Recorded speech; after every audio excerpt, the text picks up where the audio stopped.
أهلا وسهلا بيكم في قناتنا الجديدة غواص في بحر الفلك. معاكم رشا سامي.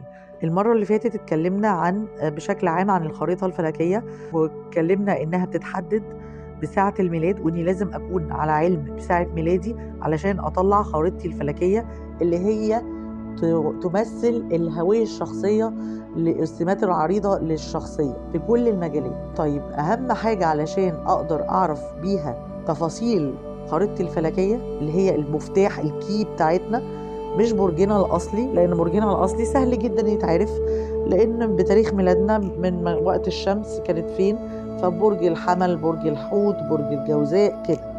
لكن اللي صعب شوية ومعقد إني أبقى متأكد من ساعة ميلادي، أنا اتولدت فين، الساعة كام، لأن كمان فين دي مهمة.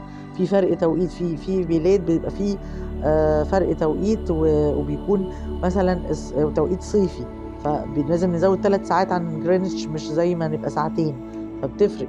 تمام.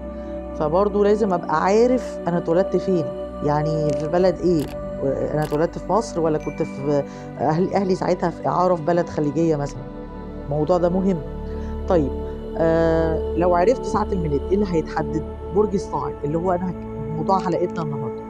طيب، برج الصاعد ده هعرفه ان الشمس لما انا اتولدت، الارض وهي بتلف حوالين نفسها كانت واقفه عند الشمس في الوقت ده، كانت في برج معين تاني غير برجي الاصلي، وهي بتلف الارض حوالين نفسها. هو البرج ده مثلا هيعمل ايه؟ البرج ده صفاته كده خدها، يعني انا مثلا برجي الاصلي الاسد، بس برجي الصاعد مثلا الدلو.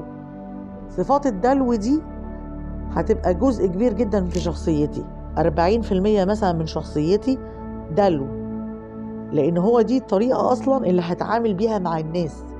هبقى غالب عليا صفات برج الدلو عن برجي الاصلي الاسد، بس الاسد انا الاساسي، يعني الاسد هو صفاتي الاساسيه اللي جوايا، الحقيقه اللي جوايا. لكن برضه هبقى واخد بنسبه كبيره جدا جدا في طريقتي واسلوبي من برج الدلو. هعمل ميكس كده في الخلاط ما بين برج الاسد وبرج الدلو، هطلع بيها جزء كبير جدا من شخصيتي. طبعا بقيه الحاجات هتتحدد بالبيوت وموضع الكواكب، بس انا بشرح البرج الصاعد هاخده احطه على برجي الاصلي واعمل ميكس، اعمل خلاط كده، هلاقي ان انا بيطلع لي شخصيتي بتوضح اكتر وصفاتي بتبان لي اكتر. انا هفهم بس ليه ساعتها انا ليه برج الاسد صاحبي اللي انا اعرفه في حاجات في بيننا مشتركه وفي حاجات مختلفه تماما. ليه؟ عشان هو برج الصاعد حاجه تانية خالص. في ناس برجها الصاعد هو برجهم الاصلي، دول اللي اتولدوا الساعه 4 للساعه 6 الفجر، من 4 ل 6 الفجر هيتحدد ان هو نفس برجه الصاعد، نفس برجه الاصلي هو برجه الصاعد.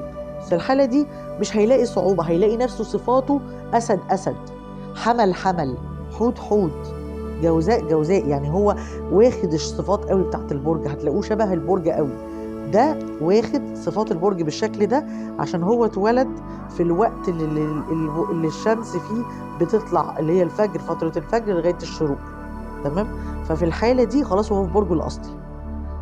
لكن بقية الحالات واللي هي أكتر طبعا، أكيد أغلب الناس مش اتولدت في نفس الوقت، لا، هيبقى فيه معانا برج تاني هيخش معانا في شخصيتنا.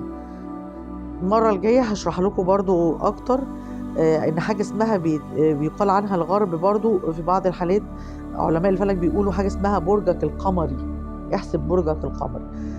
علميا مفيش حاجة اسمها برجي القمري، هو المرة الجاية هشرح يعني إيه برجك القمري. علميا مفيش حاجة اسمها برجك القمري، هو موضع القمر. المرة الجاية إن شاء الله هنتكلم على موضوع موضع القمر وتأثيره برضو على شخصيتي هتكون إيه، يعني بإن أنا هجمع ده مع صفاتي بتاعت برجي الأصلي وبرجي الصاعد. كل مدى هقدر أعرف أكتر عن شخصيتي. إن شاء الله أشوفكم الحلقة الجاية ونتكلم على موضوع موضع القمر.